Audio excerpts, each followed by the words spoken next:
So Emily Walden shares her story in a Courier Journal video from August 27th, 2016.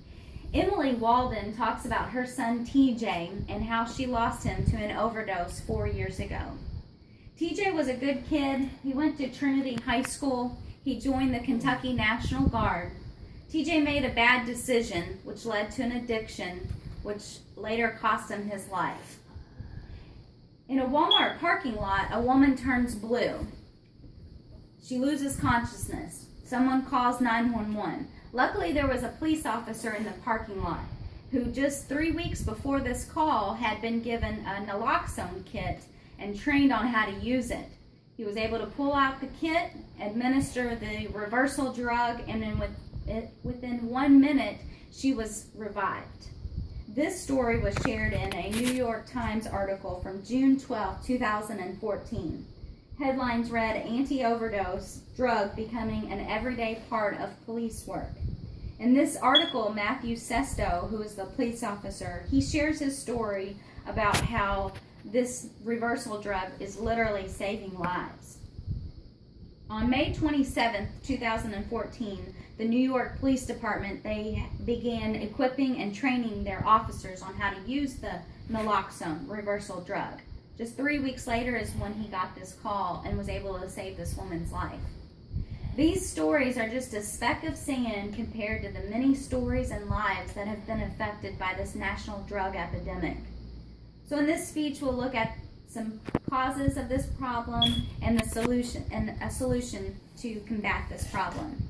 So in the early 1990s, physicians were pushed to treat pain, the fifth vital sign. So they started writing more pain prescriptions. Pharmaceutical sales and companies, of course, jumped on board and started pushing for heavier drugs such as MS-Contin and Oxycontin. People became addicted to pain pills.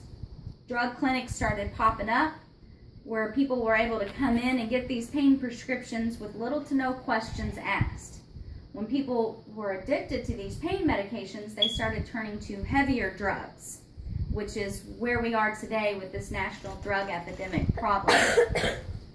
In the New York Times article mentioned above, they talked about what happens when someone overdoses. And if someone overdoses on an opioid such as heroin, the brain starts to shut down respirations, which is normally why you see people turning blue. Eventually it leads to coma and then death. With the naloxone, the reversal drug, it actually takes the opioid out of the brain. It blocks that in the brain.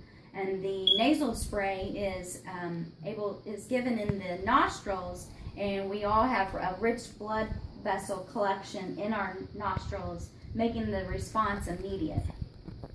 In a New York Times article from November 18th, 2015, so just a year ago, the headlines read, "FDA approves nasal spray to combat opioid overdoses."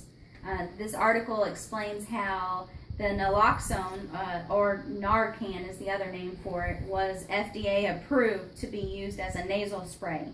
It's been around for years as an injectable requiring medical training, but now it's FDA approved as a nasal spray. So good news that it was FDA approved, but now let's look at some barriers. So when you have a demand for something, the cost goes up. That's simple supply and demand. Can you guess what happened to this reversal drug? The cost skyrocketed. A News and Tribune article shared from the Washington Post, an article from September of this year. Headlines read, "Tom Vilsack's Lonely Fight for a Forgotten Royal America." In this article, he briefly talked about how President Obama had asked Tom Vilsack to take over administration's response to this opioid crisis. So Tom Vilsack got out there, started talking to community members, one of those a police officer who had complained that the price of naloxone had tripled since just January of this year. In another article I found in the News and Tribune from October of this year, this article headlines read, "Throwing out a Lifeline." And in this article, it stated that the kits are available in some drugstores over the counter in Indiana but the price is about $70 a kit. News and Tribune article from August of this year, headlines read, Clark County received funding for 200 Narcan kits. This article talked about how Indiana received a state grant for 3,400 Narcan kits to be distributed over 20 Indiana counties, which is great. But when you look at the incidence of overdose deaths, my fear is that this will barely scrape the surface. The incident rates are only increasing and rapidly. So efforts put toward combating this issue needs to come from a higher level with more financial support. So that's why state and local medical boards need federal grants to buy overdose reversal drugs. So I'd like to introduce to you the House Bill 3680, Co-Prescribing to Reduce Overdoses Act. This bill would create $4 million a year grant program to provide overdose reversal drugs. The funding from this could also be used to track health outcomes of patients in a treatment program, establishing program for co-prescribing overdose reversal drugs with opioid treatment medications, and the funding could also help remove barriers by offsetting eligible patient copays to ensure that the cost doesn't limit participation. So whether you're a victim of opioid addiction, a parent who's lost a child to an overdose, part of the medical community caring for these victims and their families, or just a concerned member of society, this epidemic affects all of us. So in conclusion, the strategy for dealing with this drug epidemic needs to be from a public health perspective rather than from a criminal one. All of us have a voice and we need to use it. The bill that we discussed today was passed by the House on May 11th of this year. The Senate has not voted on it and the President has not signed it yet. So what can you do?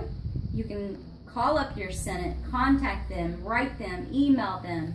You can go on www.senate.gov to find a list of whatever state you're in, who your Senate is. For your convenience, I have the state of Indiana's Senate information listed here. Joe Donnelly and Daniel Coates. Daniel Coates will be replaced by Todd Young after the first of the year. So perhaps with this funding, people like Emily Walden won't have to tell her story about losing her son to an overdose.